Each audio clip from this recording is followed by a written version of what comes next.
प्रसन्नाङ्गरागं प्रभाकाञ्चनाङ्गं जगद्भीतिशौर्यं तुषाराद्रिधैर्यम्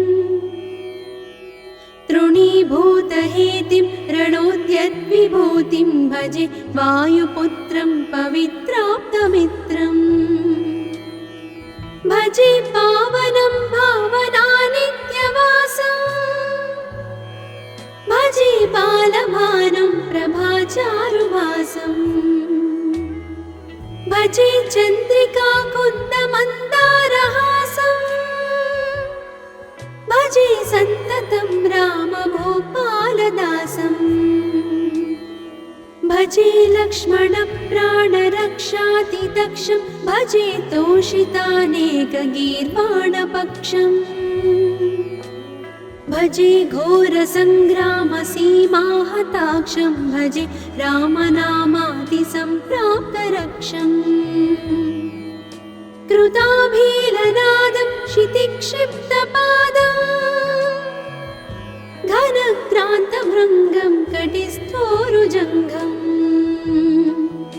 वियद्व्याप्तकेशं भुजाश्लेषितास्मं जयश्रीसमेतं भजे रामदूतम् चलद्वालघातं भ्रमच्चक्रवालं कठोराट्टहासं प्रभिन्नाब्जजाण्डम् महासिंहनादाद्विशीर्णत्रिलोकं भजे आञ्जनेयं प्रभुं वज्रकायम् रणे भीषणे मेघनादे सनादे सरोषे समारोपिते मित्रमुख्ये खगानां घनानां सुराणां च मार्गे नतं तं वहं तं हनुमन्तमीडे कनद्रत्नजम्भारिदम्भोळिधारं कनद्दन्तनिर्धूतकालोग्रदन्तम् पदाघातभीताब्धिभूताधिवासं रणक्षोणिदक्षं भजे पिङ्गळाक्षम् महाग्राहपीडा महोत्पातपीडा महारोगपीडा महातीव्रपीडा हरत्यासुते पादपद्मानुरक्तो नमस्ते कपिश्रेष्ठ रामप्रियो यः सुधासिन्धुमुल्लङ्घ्य नाथोग्रदीप्तः सुधा चौषधीस्ता प्रगुप्तप्रभावः क्षणद्रोणशैलस्य सारेण सेतुं विना भूस्वयं कः समर्थः कपीन्द्रः निरातङ्कमाविश्य लङ्कां विसङ्गो भवानेव सीतातिशोकापहारी समुद्रान्तरङ्गादिरौद्रं विनिद्रम् विलङ्घ्योरुजङ्घस्तुता मर्त्यसङ्घः रमानाथ रामः क्षमानाथ रामः अशोकेन शोकं विहाय प्रहर्षम् वनान्तर्घनं जीवनं दानवानं विपाट्य प्रहर्षात् हनूमान् त्वमेव जराभारतो भूरिपीडां शरीरे निराधारणारूढगाढप्रतापे भवत्पादभक्तिं भवद्भक्तिरक्तिं कुरु श्रीहनुमत्प्रभो मे दयाळो महायोगिनो ब्रह्मरुद्रादयो वा न जानन्ति तत्त्वं निजं राघवस्य कथं ज्ञायते मातृसेवित्यमेव प्रसीद प्रभो वानरेन्द्रो नमस्ते नमस्ते महासत्त्ववाहाय तुभ्यं नमस्ते महावज्रदेहाय तुभ्यं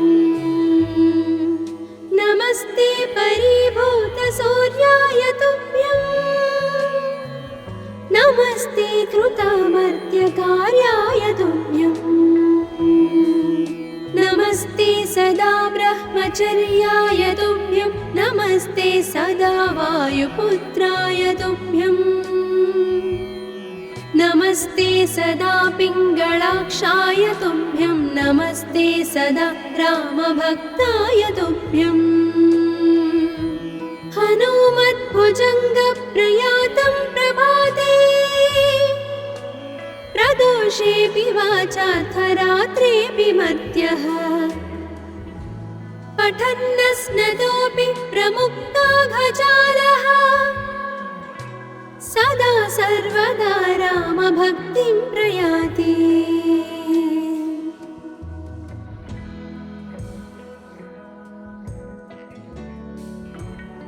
प्रसन्नाङ्गरागं प्रभाकाञ्चनाङ्गं जगद्भीतिशौर्यं तुषाराद्रिधैर्यम्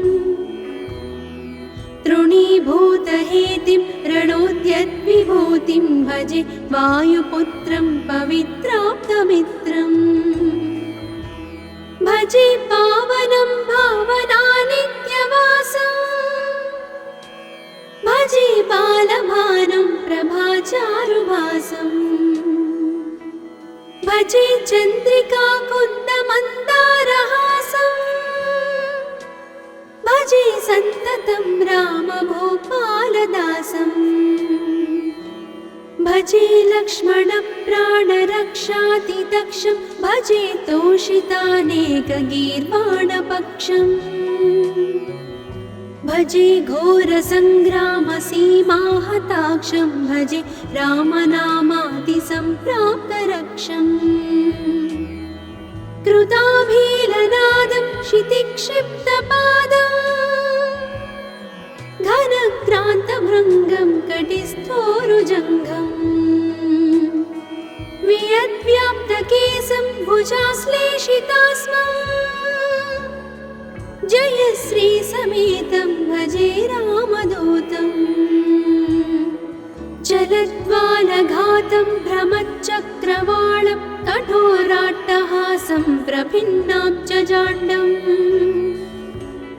महासिंहनादाद्विशीर्णत्रिलोकं भजे आञ्जनेयं प्रभुं वज्रकायम् रणे भीषणे मेघनादे सनादे सरोषे समारोपिते मित्रमुख्ये खगानां घनानां सुराणां च मार्गे नतं तं वहं तं हनुमन्तमीडे कनद्रत्नजम्भारिदम्भोळिधारं कनद्दन्तनिर्धूतकालोग्रदन्तम् पदाघातभीताब्धिभूताधिवासं रणक्षोणिदक्षं भजे पिङ्गळाक्षम् महाग्राहपीडा महोत्पातपीडा महारोगपीडा महातीव्रपीडा हरत्यासुते पादपद्मानुरक्तो नमस्ते कपिश्रेष्ठ रामप्रियो यः सुधा सिन्धुमुल्लङ्घ्य नाथोग्रदीप्तः सुधा चौषधीस्ता प्रगुप्तप्रभावः षडद्रोणशैलस्य सारेण सेतुं विना भूस्वयं कः समर्थः कपीन्द्रः निरातङ्कमाविश्य लङ्कां विसम्पो भवानेव सीतातिशोकापहारी समुद्रान्तरङ्गादिरौद्रं विनिद्रम् विलङ्घ्योरुजङ्घस्तुता मर्त्यसङ्घः रमानाथ रामः क्षमानाथ रामः अशोकेन शोकं विहाय प्रहर्षम् वनान्तर्घनं जीवनं दानवानं विपाट्य प्रहर्षात् हनुमान् त्वमेव जराभारतो भूरिपीडां शरीरे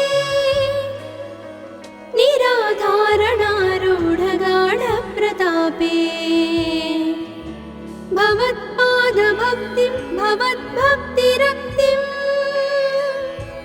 कुरु श्रीहनुमत्प्रभो मे दयाळो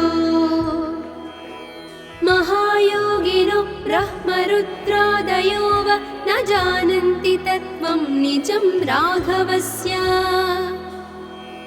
कथं ज्ञायते मातृसे नित्यमेव प्रसीद प्रभो वानरेन्द्रो नमस्ते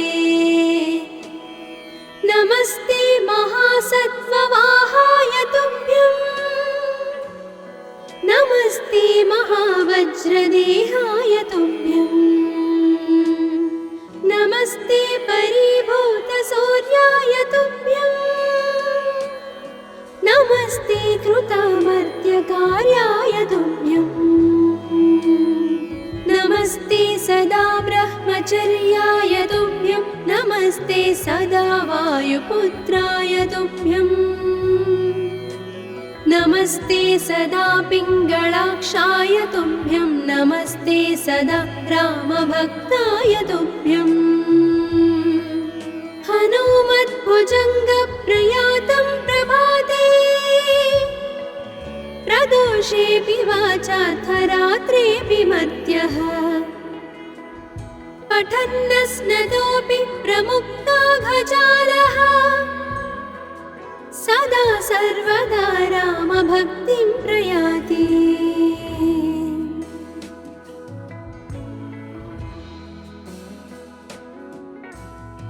प्रसन्नाङ्गरागं प्रभाकाञ्चनाङ्गं जगद्भीतिशौर्यं तुषाराद्रिधैर्यम्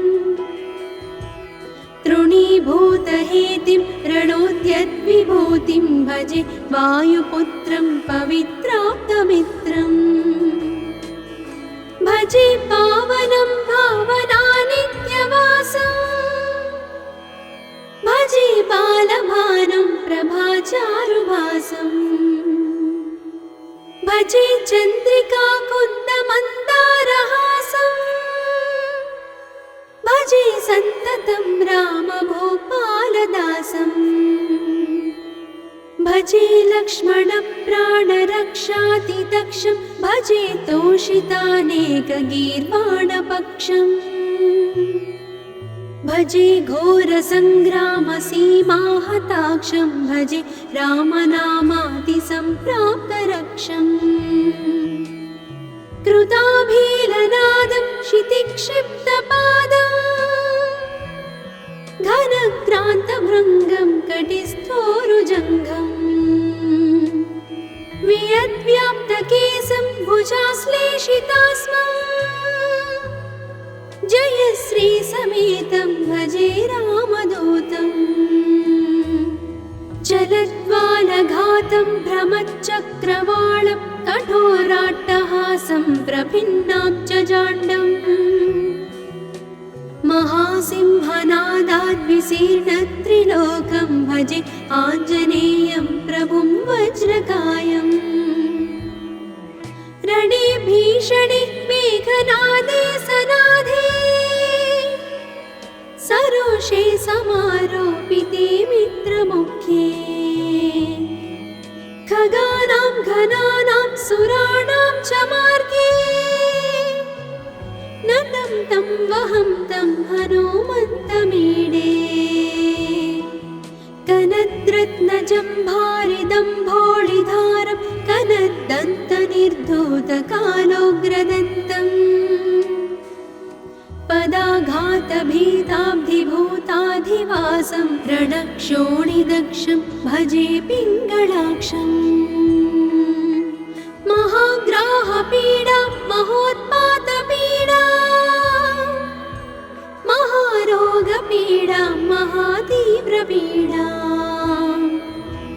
हरत्यासुते पादपद्मानुरक्तो नमस्ते कपिश्रेष्ठ रामप्रियो यः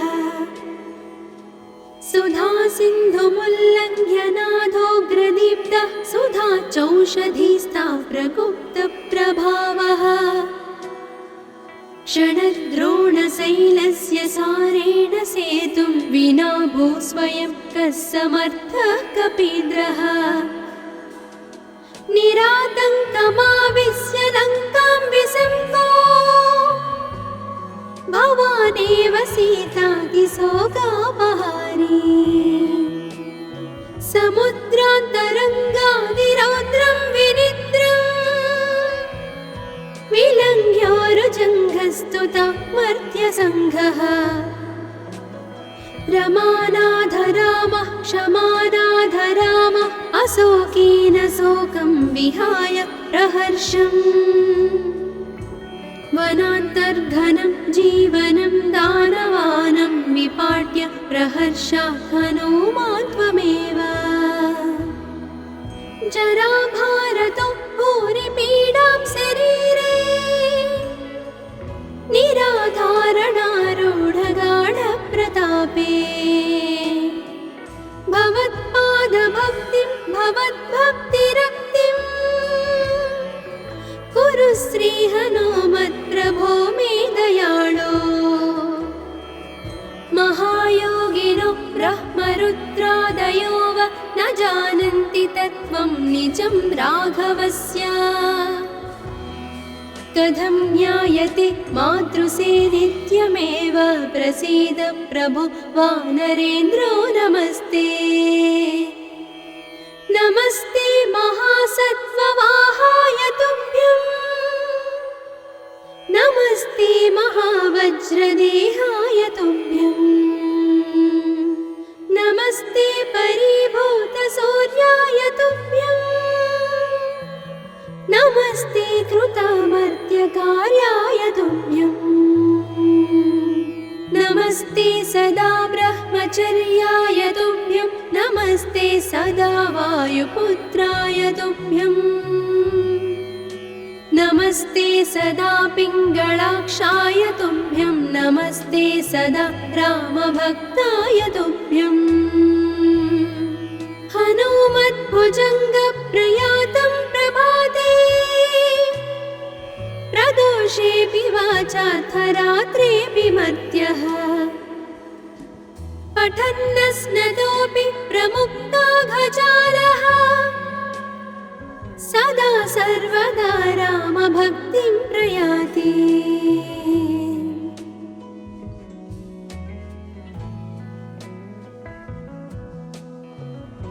प्रसन्नाङ्गरागं प्रभाकाञ्चनाङ्गं जगद्भीतिशौर्यं तुषाराद्रिधैर्यम् तृणीभूतहेतिं रणोद्यद्विभूतिं भजे वायुपुत्रं पवित्राप्तमित्रम् भजे पावनं भावनानित्यवासम् भजे बालभानुं प्रभाचारुभासम् भजे चन्द्रिकाकुन्दमन्दारहासम् भजे सन्ततं रामभूपालदासम् भजे लक्ष्मणप्राणरक्षातिदक्षं भजे तोषितानेकगीर्वाणपक्षम् भजे घोरसङ्ग्रामसीमाहताक्षं भजे रामनामातिसम्प्राप्तरक्षम् कृताभीलनादं क्षितिक्षिप्तपादम् घनक्रान्तभृङ्गं कटिस्थोरुजङ्घम् वियद्व्याप्तकेशं भुजाश्लेषितास्मम् जयश्रीसमेतं भजे रामदूतम् चलद्वालघातं भ्रमच्चक्रवालं कठोराट्टहासं प्रभिन्नाब्जजाण्डम् महासिंहनादाद्विशीर्णत्रिलोकं भजे आञ्जनेयं प्रभुं वज्रकायम् रणे भीषणे मेघनादे सनादे सरोषे समारोपिते मित्रमुख्ये खगानां घनानां सुराणां च मार्गे नतं तं वहं तं हनुमन्तमीडे कनद्रत्नजम्भारिदं भोळिधारं धनुर्दन्तनिर्धूतकालोग्रदन्तम् पदाघातभीताब्धिभूताधिवासं रणक्षोणिदक्षं भजे पिङ्गळाक्षम् महाग्राहपीडा महोत्पातपीडा महारोगपीडा महातीव्रपीडा हरत्यासुति पादपद्मानुरक्तो नमस्ते कपिश्रेष्ठ रामप्रियो यः सुधा सिन्धुमुल्लङ्घ्य नाथोग्रदीप्तः सुधा चौषधीस्ता प्रगुप्तप्रभावः षडद्रोणशैलस्य सारेण सेतुं विना भूस्वयं कः समर्थः कपीन्द्रः निरातङ्कमाविश्य लङ्कां विसङ्गो भवानेव सीतातिशोकापहारी समुद्रान्तरङ्गादिरौद्रं विनिद्रम् विलङ्घ्योरुजङ्घस्तुता मर्त्यसङ्घः रमानाधरामः क्षमानाधरामः अशोकेन शोकं विहाय प्रहर्षम् वनान्तर्घनं जीवनं दानवानं विपाट्य प्रहर्षात् हनूमान् त्वमेव जराभारतो भूरिपीडां शरीरे निराधारणारूढगाढप्रतापे भवत्पादभक्तिं भवद्भक्तिरक्तिं कुरु श्रीहनुमत्प्रभो मे दयाळो महायोगिनो ब्रह्मरुद्रादयो वा न जानन्ति तत्त्वं निजं राघवस्य कथं ज्ञायते मातृसे नित्यमेव प्रसीद प्रभो वानरेन्द्रो नमस्ते नमस्ते महासत्त्ववाहाय तुभ्यं नमस्ते महावज्रदेहाय तुभ्यं नमस्ते परिभूतसूर्याय तुभ्यं नमस्ते कृतामर्त्यकार्याय तुभ्यं नमस्ते सदा ब्रह्मचर्याय तुभ्यं नमस्ते सदा वायुपुत्राय तुभ्यं नमस्ते सदा पिङ्गळाक्षाय तुभ्यं नमस्ते सदा रामभक्ताय तुभ्यं हनुमद्भुजङ्गप्रयातं प्रभाते प्रदोषेऽपि वाचाथ रात्रेऽपि मर्त्यः पठन्नस्नतोऽपि प्रमुक्ताघजालः सदा सर्वदा रामभक्तिं प्रयाति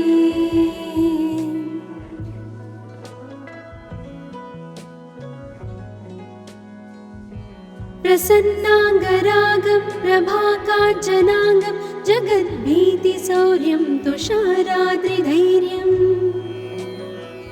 तृणीभूतहेतिं रणोद्यद्विभूतिं भजे वायुपुत्रं पवित्राप्तमित्रम् भजे पावनं भावनानित्यवासम् भजे बालभानं प्रभाचारुवासम् भजे चन्द्रिकाकुन्दमन्दारहासम् भजे सन्ततं रामभूपालदासम् भजे लक्ष्मणप्राणरक्षातिदक्षं भजे तोषितानेकगीर्वाणपक्षम् भजे घोरसङ्ग्रामसीमाहताक्षं भजे रामनामातिसम्प्राप्तरक्षम् कृताभीलनादं क्षितिक्षिप्तपादं घनक्रान्तभृङ्गं कटिस्थोरुजङ्घम् वियद्व्याप्तकेशं भुजा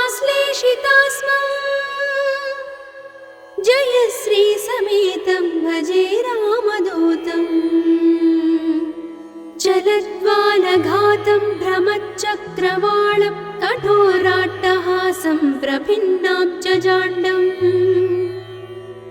महासिंहनादाद्विशीर्णत्रिलोकं भजे आञ्जनेयं प्रभुं वज्रकायम् रणे भीषणे मेघनादे सनादे सरोषे समारोपिते मित्रमुखे खगानां घनानां सुराणां च मार्गे नतं तं वहं तं हनुमन्तमीडे कनद्रत्नजम्भारिदम्भोळिधारं कनद्दन्तनिर्धूतकालोग्रदन्तम् पदाघातभीताब्धिभूताधिवासं रणक्षोणिदक्षं भजे पिङ्गळाक्षम् महाग्राहपीडा महोत्पातपीडा महारोगपीडा महातीव्रपीडा हरत्यासुते पादपद्मानुरक्तो नमस्ते कपिश्रेष्ठ रामप्रियो यः सुधा सिन्धुमुल्लङ्घ्य नाथोग्रदीप्तः सुधा चौषधीस्ता प्रगुप्तप्रभावः षडद्रोणशैलस्य सारेण सेतुं विना भूस्वयं कः समर्थः कपीन्द्रः निरातङ्कमाविश्य लङ्कां विसङ्गो भवानेव सीतातिशोकापहारी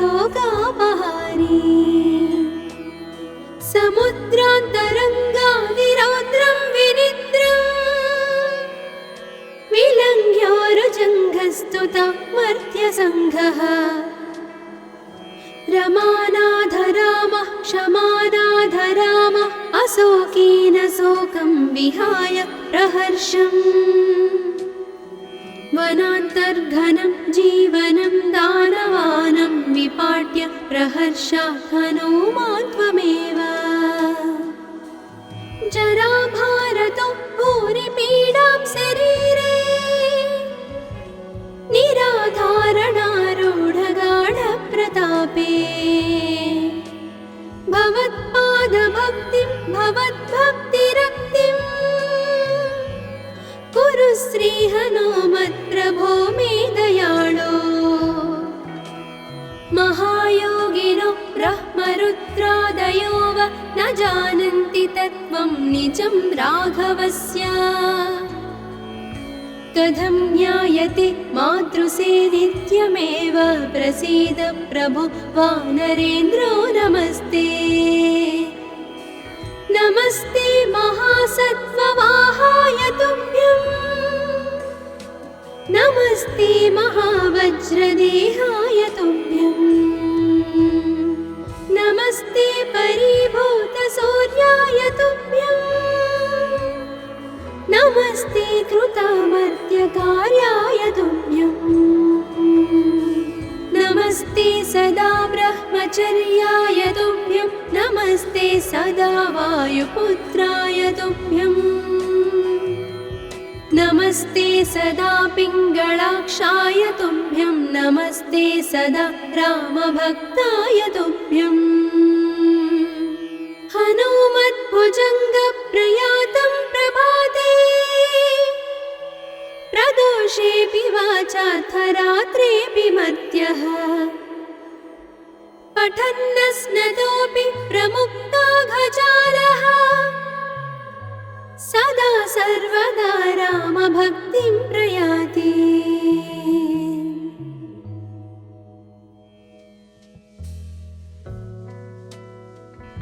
प्रसन्नाङ्गरागं प्रभाकाञ्चनाङ्गं जगद्भीतिशौर्यं तुषाराद्रिधैर्यम् तृणीभूतहेतिं रणोद्यद्विभूतिं भजे वायुपुत्रं पवित्राप्तमित्रम् भजे पावनं भावनानित्यवासं भजे बालभानं प्रभाचारुभासम्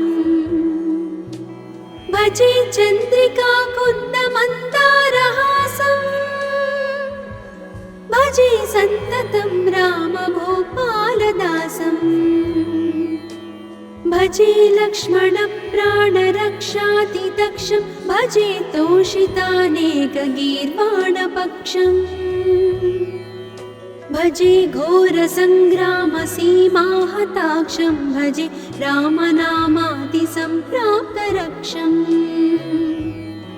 कृताभीलनादं क्षितिक्षिप्तपादम् घनक्रान्तभृङ्गं कटिस्थोरुजङ्घम् वियद्व्याप्तकेशं भुजाश्लेषितास्मम् जयश्रीसमेतं भजे रामदूतम् जलज्वालघातं भ्रमच्चक्रवालं कठोराट्टहासं प्रभिन्नाब्जजाण्डम् महासिंहनादाद्विशीर्णत्रिलोकं भजे आञ्जनेयं प्रभुं वज्रकायम् रणे भीषणे मेघनादे सनादे सरोषे समारोपिते मित्रमुख्ये खगानां घनानां सुराणां च मार्गे नतं तं वहं तं हनुमन्तमीडे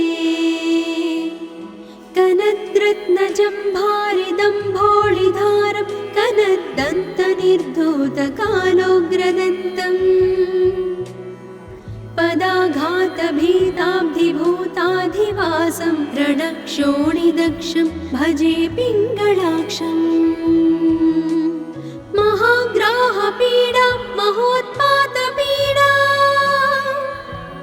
महारोगपीडा महातीव्रपीडा हरत्यासुते पादपद्मानुरक्तो नमस्ते कपिश्रेष्ठ रामप्रियो यः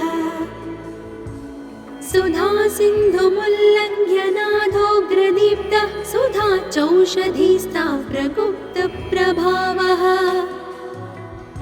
षडद्रोणशैलस्य सारेण सेतुं विना भूस्वयं कः समर्थः कपीन्द्रः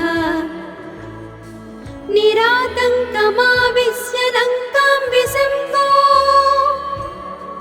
भवानेव सीतातिशोकापहारी समुद्रान्तरङ्गादिरौद्रं विनिद्रम्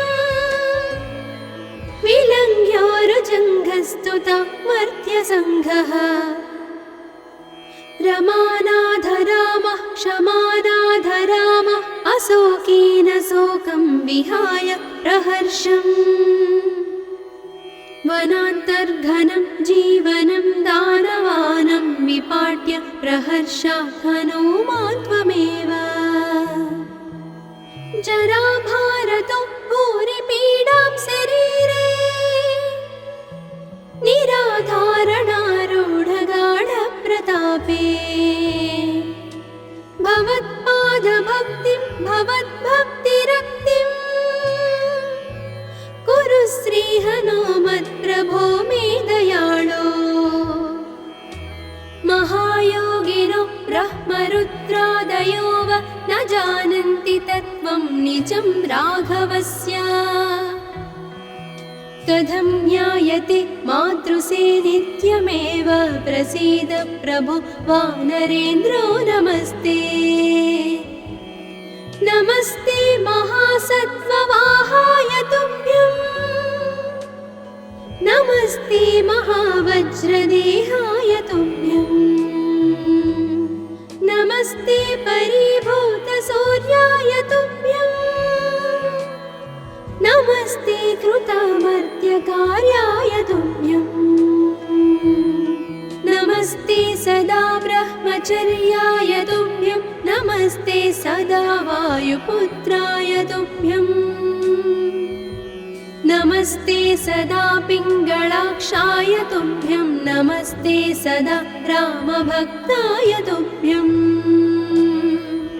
हनुमद्भुजङ्गप्रयातं प्रभाते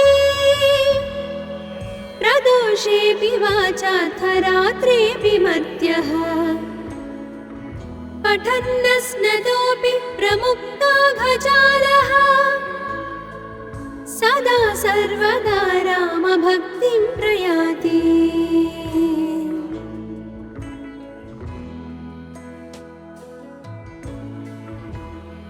प्रसन्नाङ्गरागं प्रभाकाञ्चनाङ्गं जगद्भीतिशौर्यं तुषाराद्रिधैर्यम् तृणीभूतहेतिं रणोद्यद्विभूतिं भजे वायुपुत्रं पवित्राप्तमित्रम् भजे पावनं भावनानित्यवासम् भजे बालभानुं प्रभाचारुभासम् भजे चन्द्रिकाकुन्दमन्दारहासम् भजे सन्ततं रामभूपालदासम् भजे लक्ष्मणप्राणरक्षातिदक्षं भजे तोषितानेकगीर्वाणपक्षम् भजे घोरसङ्ग्रामसीमाहताक्षं भजे रामनामातिसम्प्राप्तरक्षम् कृताभीलनादं क्षितिक्षिप्तपादं घनक्रान्तभृङ्गं कटिस्थोरुजङ्घम् वियद्व्याप्तकेशं भुजाश्लेषितास्मम् जयश्रीसमेतं भजे रामदूतम् चलद्वालघातं भ्रमच्चक्रवालं कठोराट्टहासं प्रभिन्नां च जाण्डम् महासिंहनादाद्विशीर्णत्रिलोकं भजे आञ्जनेयं प्रभुं वज्रकायम्